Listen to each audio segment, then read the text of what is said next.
Hi, this is James Gardner again with another Doing More with Less videos, and today we're going to be talking about, or talking to mostly, filmmakers. Trying to give you guys a break here with some information on how to do some of this stuff yourself. And again, we're focusing on Resolve. Now there are other tools like DCP, which is free, but Resolve is probably something that as a filmmaker you're probably used to using because it's a very cost-effective tool, and the color grading capabilities of such a tool is quite outstanding and amazing. So it's probably something you've got already if you're really doing a lot of work on your own film.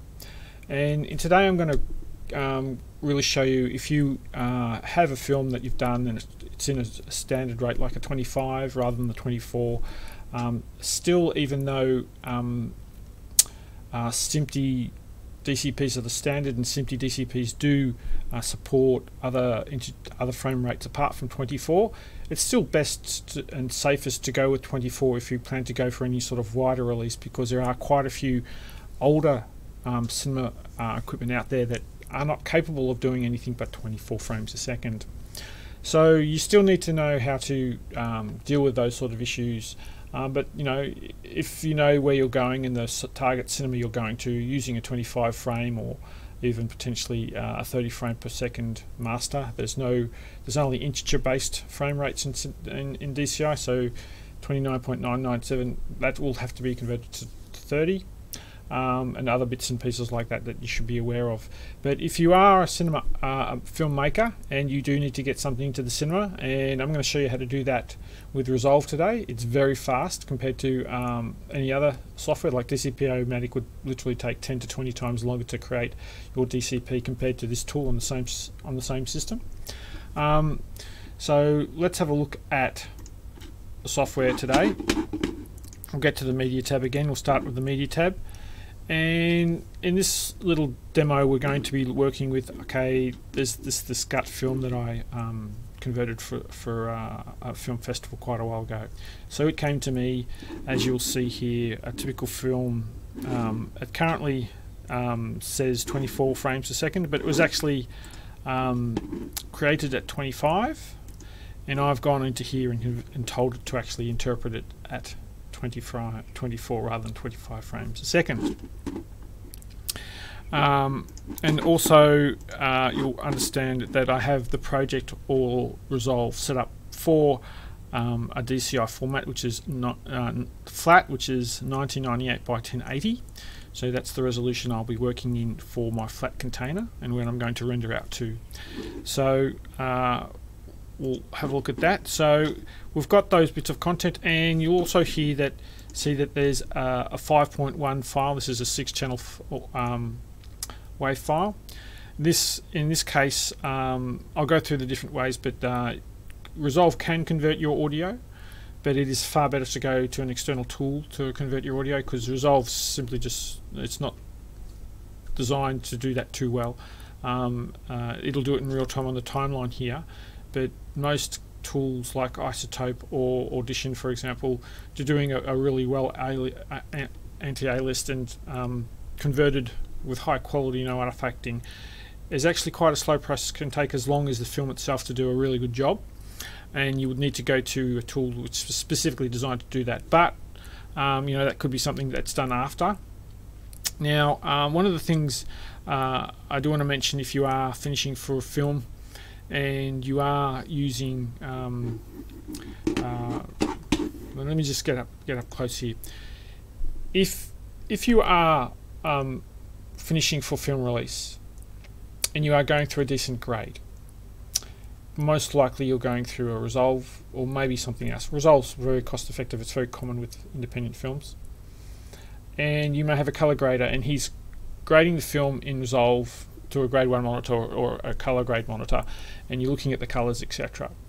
The best path, in my opinion, when you are going to film, is then get the person or the grader to actually cook the film down to the J2K files that go into the DCP. That's mainly because color, you spend all this time and effort making sure the color is correct. I think should be the responsibility of the grader to cook that into the actual bit stream, which actually gets sent to the projector and put onto the screen. So I like to put the responsibility for that into his hands and saying he should make the DCDM, but that's too much trouble, usually just going straight to DCP. DCDM is an intermediary that's sometimes used for archival purposes. Many independent film people don't use it. You can look it up on Wikipedia if you like. But going directly to your DCP, he is telling Resolve how to do it, and then he can actually bring the DCP back into Resolve, which I'll show you in a sec, to compare the DCP to the actual master timeline. And therefore you can actually examine if there's any issues in regards to the creation of the DCP, or the quality in the DCP, the color in the DCP. It should pretty much A/B it, and you shouldn't see a single difference in the frame. You may zoom it up and everything, it should be pretty much near identical when you're using a reasonable bit rate of at least 120 kilobits or more. Typically 250 is the maximum, but that's also for 3D. So if you've got 2 image channels, that's 125 each for each channel. So that's where the sweet spot is for what DCPs were designed to compress images down to. I must admit, if you're doing 4K, you'd probably want to go up towards more 200, but if you're just doing a 2K, 120, even 100 kilobits a second, it's fine. Okay, so that's that. So let's get back to here. So in this case, so I've got all these assets, and I go into the editor, and I've actually made the movie timeline already. So I've, create timeline, blah blah blah blah, called it movie, and I dropped on the movie here, which has been told it's 24 frames a second rather than 25, so it's playing slower now. Now on top of it is the DCP I made from this file, and the high quality audio file, which was from memory I created that in Audition. But we're talking about doing more for less here, and we're not paying the Adobe's pricing of $700 a year. We're paying $400 to $500 once off, and that's why Resolve is very good here, because of the single price, and pretty much you get upgrades for pretty much the life of the product so far. Anyway, Blackmagic have not asked for any upgrade prices as yet. So because of that, we can see here, I can scroll around a bit, but I can turn off the DCP image and turn it back on again. So turn that off, turn that off. There's no images. Turn that on, turn that on.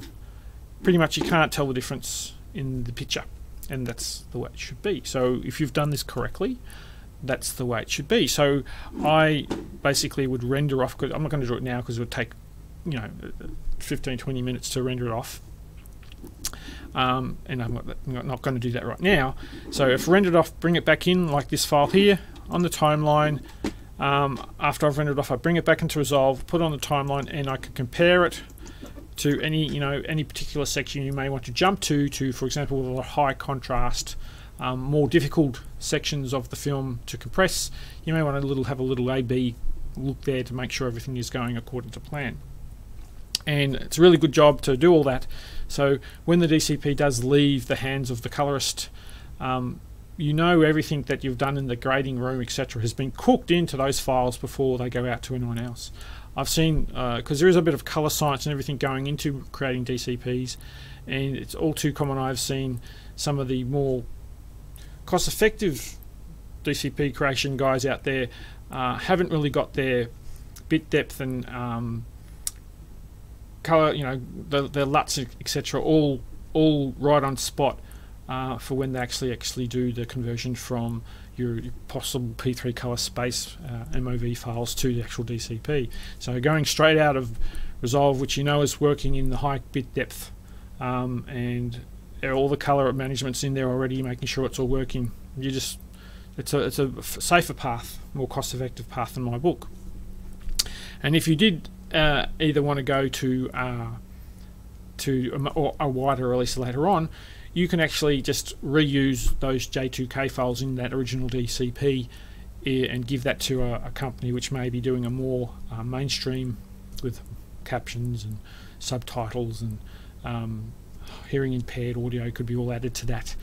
But the original tested file, the original images that you've been using up until then can still be used in those future DCPs. So again, ensuring that there's nothing crawling in or no errors crawling into the workflow between then and the time it actually gets its major release. So that's how I really advise, and why I'm a big fan of using Resolve, because it actually allows that workflow to be there quite well. More than most. It's all sort of built into the tool, and it's a very good tool, and very fast. Uses one of the best quality J2K encoders, which is Kakadu, which is pretty much the oldest and most developed version of J2K on the market. So other bits and pieces I need to talk about here. So now obviously this file here, this is a MP4 file, so it's a quick MP4 file conversion for a film festival that these people released. Now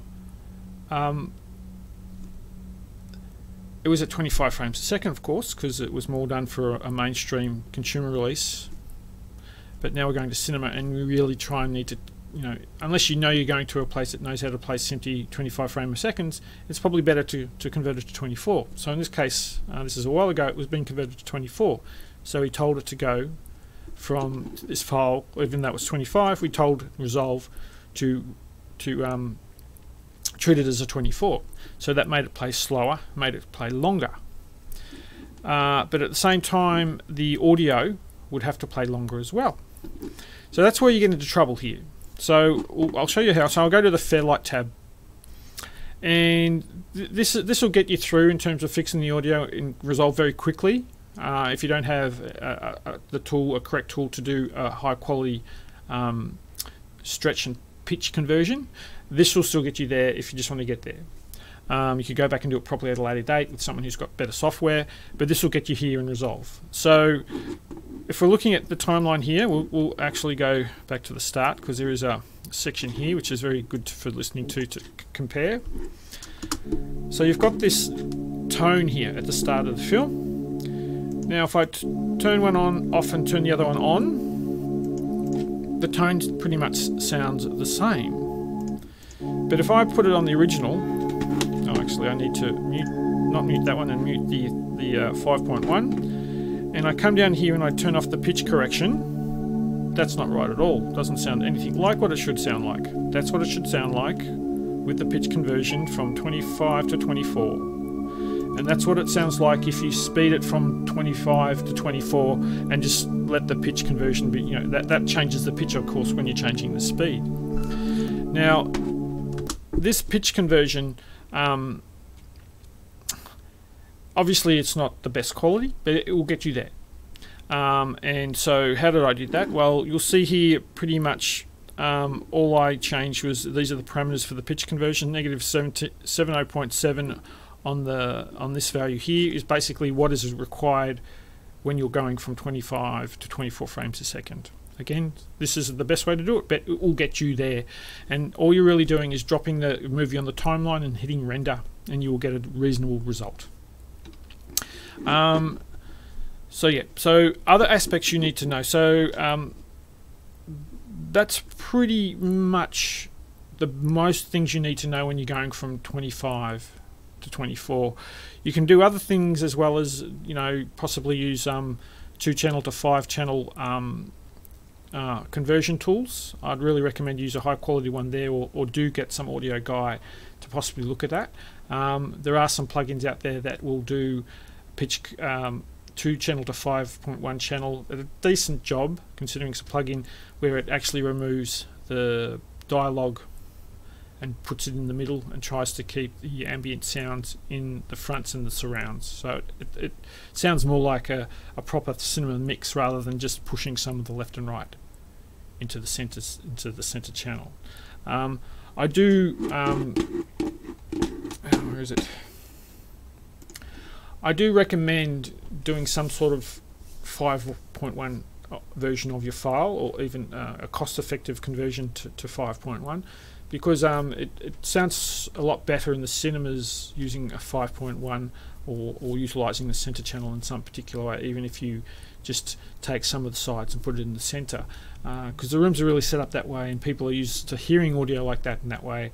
The pre-show and everything will be a 5.1 typically, or a conversion to a 5.1. So keep that in mind if you can. If you can get that done reasonable, I would take that path.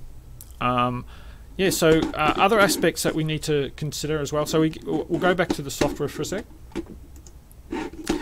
Now, obviously, making the DCP. Now, there's a few things I want to mention to you here. I'll go through a general, how I would set it if I was making the DCP.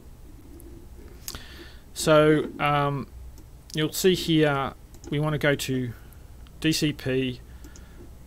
This is a flat container. So if you're doing a scope aspect ratio, you'll be going to scope and you'd be placing your image into the scope container so it filtered appropriately. In this case, because it's a HD MP4 screen, which is 1920 by 1080, and we're putting into a 1988, which is a bit wider, there's a bit of black on each side because the original image doesn't go as wide as the flat container. Now, typically a lot of people just leave it this way and with the little black borders on each side, or you could, for example, go into the editing section and stretch the image out. If you go to the inspector, and you can transform or zoom the images in left and right positions there, and you could get it to stretch out. We'll go back here. So now you can go to interop because it's more. SMPTE is now the standard, but interop was very much used until about a year ago. So I would pretty much try and say just forget interop going forward. And go to SMPTE, but still be targeting 24 frames a second if you can.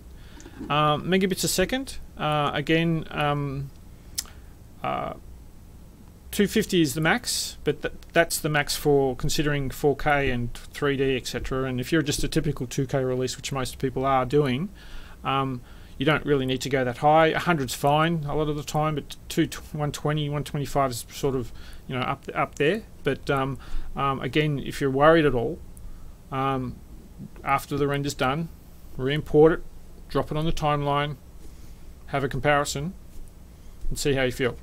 So, and some people do like to try and keep them reasonably small because it's, excuse me, because today very much it's all digital delivery and people are drop boxing or file transferring movies around. Size does help sometimes if you don't make it massively big. So do keep this in mind. Just setting it to 225.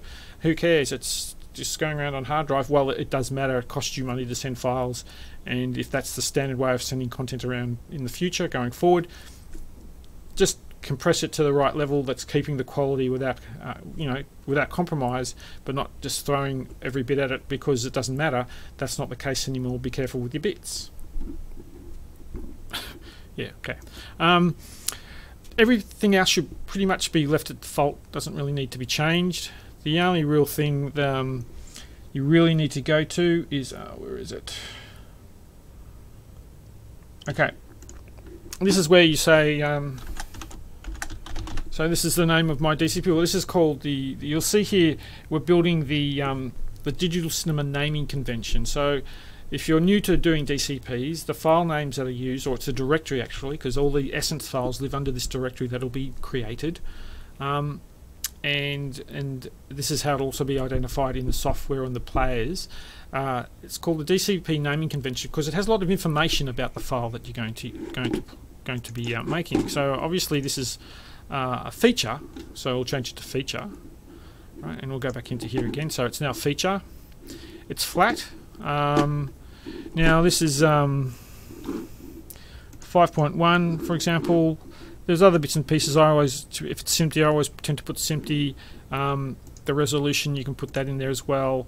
You can have multiple versions and do other bits and pieces in here and add that into it. But you may want to be putting the language fields in the territory of the film. Most of the times it's English. I think English. Where is it? English International is a common. Usually that's INT. It's not. Should allow me to put T in there. That's, you know, Resolve, please fix it. There's a few issues with Resolve that are coming out, which I've had messages with Peter C of Blackmagic, and I'll mention to some of them now. In that, some other features which I'm hoping to come, which have been recommended, is being able to put breakpoints or real markers into the timeline. The object of it is when you're in the Edit tab. These are features I'm hoping that they'll bring soon, because there is a new standard or recommended practices for making DCPs, and although DCPs can be made as one big essence file, it is highly recommended that the DCP is broken into reels for a number of technical reasons I can't be bothered to talk about now, but it's just easier for the systems and computers to be dealing with them more effectively if there are issues. And so if we break the reels into typical 10 to 15 minutes, which was a typical reel of the old days of film, then the file's more easy to manage if something goes wrong. You don't have to go wrong on the whole film. You can fix just that reel that was broken. So it's a lot easier for the systems to manage issues if they do occur. And the objective is here, hopefully, is to add markers on the timeline, like reel every so often, and then when it does come to making the film, that it'll actually put a real marker and cut the file up when it's making the DCP. Or potentially there's the other option of just telling it to split the reel every 10 minutes. That actual feature is actually available in DCP-O-Matic already, and I'm hoping it'll come to this as well. The other feature that is not yet in Resolve, but I expect it to come again probably in up to a year from the making of this video, is the introduction of what's called extended metadata. Now what's that?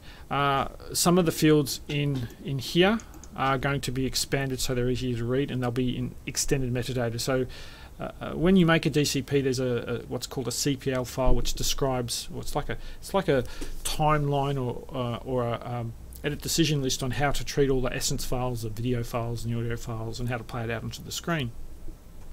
And that little file has been extended to include other data, and some of that data is more verbose text of a lot of the naming convention data that's in here. So, except like I have my movie in here. Some films have very long and complex names, and they can't fit into the naming convention. Well, that'll be now included into the extended metadata, so it can be looked up and viewed more accurately via operators when they're looking for their films. Also, other things like markers will be introduced, and that's pretty much the other very important thing. Markers will become important very soon, specifically because you're going to embed or cook into the DCP the credits time, so when the lights come up. And that's very much an issue where people lose that time code or put it in wrongly. It's a source of contention and issues over the years because of it usually can get lost in other bits and pieces. So that'll be cooked into the DCP eventually in a newer release, and that problem should be all automated and no longer a problem, we hope. But after we've done all this, so you can issue, I'll put my name in there. Here I usually copy it, and when I'm rendering out, I say, well, browse, I'm deciding on the V drive, and I'll give the directory the same name as the CPL, which is a standard practice when you're moving a directory with the CPL in it around you. Typically give it the name of the most important CPL in that DCP may have, because a DCP, when are coming from the studios, can actually have multiple CPLs. This can't do that. This is just for making a copy of the movie. A multi-CPL movie, for example, may have the 7.1 and the 5.1 all in the same DCP, and typically you will need to go to a DCP authoring service or facility that has the considerably expensive software that can take care of all those advanced features, putting captions in, dealing with hearing impaired and vision impaired tracks and all that sort of stuff. That's not Resolve for, but the files that Resolve does use or create can be utilized by those people creating those extended features in their authoring of the project. Again, it's very important. I think that's an important note, because if if you've cooked those images to J2K and you've viewed them and in the cinema and you've okayed them, it's best to try and keep that same J2K images in everything across, not have to recompress them again, etc. Because theoretically, if recompress them, you have to recheck them, and that takes a lot of money. You know, rechecking stuff all the time. So, yep, that's pretty much it. So, using Resolve for making a DCP is quite easy, as you can see here.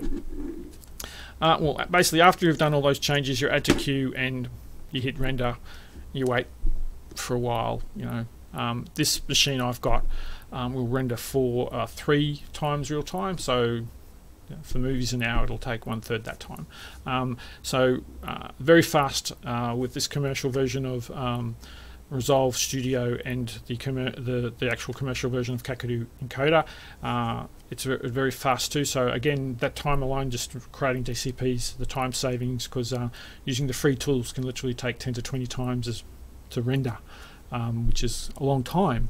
It's not such a big deal if you're just doing it overnight and you're just going to do that, but if you're doing this a lot, Resolve just for the rendering speed alone is worth the money. Anyway, that's James Gardner. Let's go full screen just so you can see me. That's James Gardner of the CineTechGeek, and I hope you filmmakers out there, you film, you know, the heart of this industry, can take onto this and get there faster and cheaper and make the best film you can, putting the money where it's best suited, especially in these crazy times of the COVID crisis. Bye for now.